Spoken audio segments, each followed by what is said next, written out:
Welcome to Research in Daily Life 1. This is one of the core subjects in senior high school, and this is the first of the research subjects that you're going to study. You know, the human mind has always been curious. A child is an undeniable proof. A child would ask you why the sky is blue, why the bubble pops when it is touched, or why the rainbow has different colors.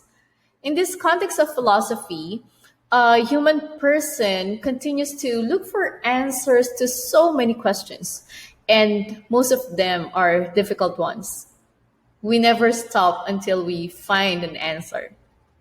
With this premise, there is always a need to conduct research because of man's endless curiosity. So in this class, you're expected to understand the concept and nature of research, to provide the needed knowledge and skills vital in the improvement of the research enterprise. The first chapter would be Nature of Inquiry and Research. What do we expect? The content standard. The learner demonstrates an understanding of the importance of research in daily life, the characteristics, processes, and ethics of research, the difference between qualitative and quantitative research, and the kinds of research across fields. For the performance standard, the learner is able to use appropriate kinds of research in making decisions. The learning competencies that will be covered in this class: the learner shares research experiences and knowledge, explains the importance of research in daily life, describes characteristics, processes, and ethics of research, differentiates quantitative from qualitative research, and provide examples of research in areas of interest. Now, let's start by defining research. Research is a systematic process of gathering information, interpreting information, and analyzing information to resolve a specific problem. And from the word research, we can say that it is the process of searching again. Searching again for what is already existent, but we do not understand yet. And in this case, the process of research may be considered as a way of discovery relatively new things. Relatively new because, just like what I said, it is already existent, but we don't understand yet. Now, we cannot deny the fact that research is important, but we must understand that there is no single way of doing research. There would always be different approaches to doing this task. Now, you will be introduced to different forms or types of research. Generally, there are two types of research. So you have your quantitative research and your qualitative research. Quantitative research is a form of research that uses statistical data as the main source of knowledge. This translates reality into numbers that can be easily analyzed, which enables understanding the relationship between or among the different variables that you gather.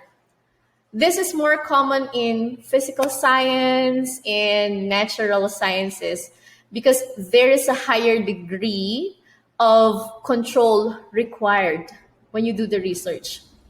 Nevertheless, the explanatory power of quantitative research and its main aim of generalization made the social sciences use this form as well. One example is when a survey is done before the election, right? Some groups would want to know who would possibly win the election. And since conducting the survey to the whole population is impossible, it would be like equivalent to the election itself, sampling methods are used. So from the samples, they ask for the opinion of those part of the sample, like who would you vote for, like this one. And if processed well, quantitative researchers argue that the result is representative of the whole of the opinion of the whole population. Thus, it gives a generalization only by using sampling methods. Now, qualitative research relies not in numerical analysis, but on narratives and stories coming from its research participants. It aims to construct a story and a thick description of the object of the study. We use documents, we use anecdotes and observations as our sources of data. So if the quantitative research try to study causal relationship among different variables, this qualitative research try to describe what the respondents really want to say. One example is ethnography. Okay, this is one example of qualitative research. It allows the researchers to construct a culture map. A culture map is a thick description of cultural event or an activity. The purpose of the research is to produce a clear and detailed description of the culture of the people. So if a researcher want to research on the culture of a tribe, there would actually be two ways. First, the researcher can become a participant of that culture and immerse himself or herself in. The second way is just to observe the culture as a detached observer. So we're going to study more on that in the next chapters. Now, to sum it up, quantitative research uses statistical data as the main source of knowledge, and it is objective and aims for generalization. On the other hand, qualitative research relies on narratives and stories coming from its research participants. It is more subjective and aims for description.